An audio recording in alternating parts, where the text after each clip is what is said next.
इस news के sponsor हैं doctor Asadullah Khan English high school and junior college Solapur. Pune अपघात प्रकरणात एकूण 6 आरोपींना पोलीस कोठडी सुनावण्यात आली असल्याची माहिती ॲडव्होकेट आसिम सरोदे यांनी दिली आहे। Welcome to doctor Asadullah Khan English medium school and junior college, जहां हम बनाते हैं मजबूत बुनियादें और संवारते हैं बच्चों का मुस्तकबिल। 10 एकड़ के विशाल कैंपस के साथ ये स्कूल सोलापुर के सबसे बड़े स्कूलों में से एक है। यहाँ natural football ground, volleyball court, basketball courts और बच्चों के लिए एक चिल्ड्रंस प्ले पार्क है। क्वालिफाइड टीचर्स के साथ साथ डिजिटल क्लासरूम्स भी है। बच्चों के ऑलराउंड डेवलपमेंट के लिए इंडोर स्पोर्ट्स अरेना, जिसमें टेबल टेनिस, चेस और कैरम बोर्ड जैसे गेम्स है। सर, आज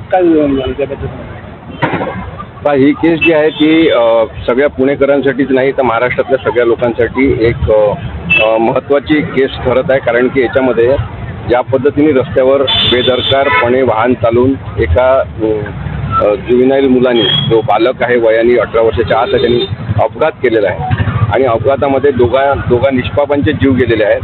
त्यामुळे ही घटना अत्यंत विदारक अशा स्वरूपाची आहे। आता एकीकडे आपण हा भावनिक मुद्दा म्हणून पाहू शकतो की ही केस कोणीही एक जो संवेदनशील माणूस असेल त्याला पटणार नाही की असे हे लोक वागतात आणि त्या श्रीमंतांसाठी वेगळाच न्याय देण्यात येतो।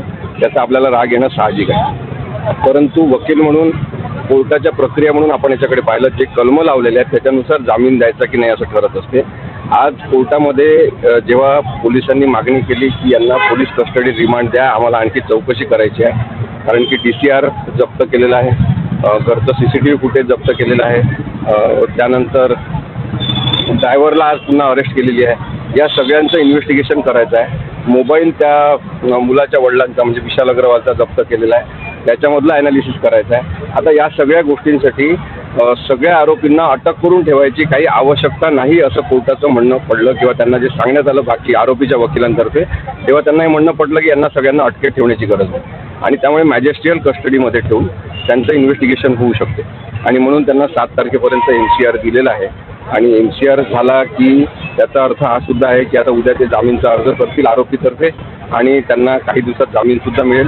फक्त आता हे बघावं लागेल की काय कडक अटींच्या आधारे जामीन देण्यात येतो, पण जामीन मिळण्याची शक्यता कायद्याच्या दृष्टीने नक्कीच आहे आणि तो जामीन मिळू शकेल।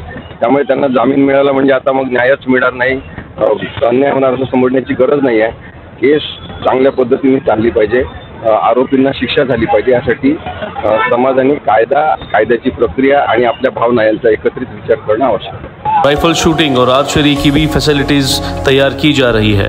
आत्मविश्वास बढ़ाने और आत्मरक्षा सीखने के लिए लड़कियों और सभी स्टूडेंट्स के लिए टेक्वांडो एंड कराटे सेशंस रखे जाते हैं। साल भर 100 से ज़्यादा मज़ेदार एक्टिविटीज़ करवाई जाती है, जिनमें कम्युनिटी हेल्पर्स डे, अजान और कीरत कंपटीशन, वेजिटेबल मार्केट डे, वुजू डे, सलाह day, maths quiz, annual sports day और फूड फेस्टिवल जैसे कार्यक्रम शामिल हैं। बस फैसिलिटीज़ शहर के हर कोने से अवेलेबल है।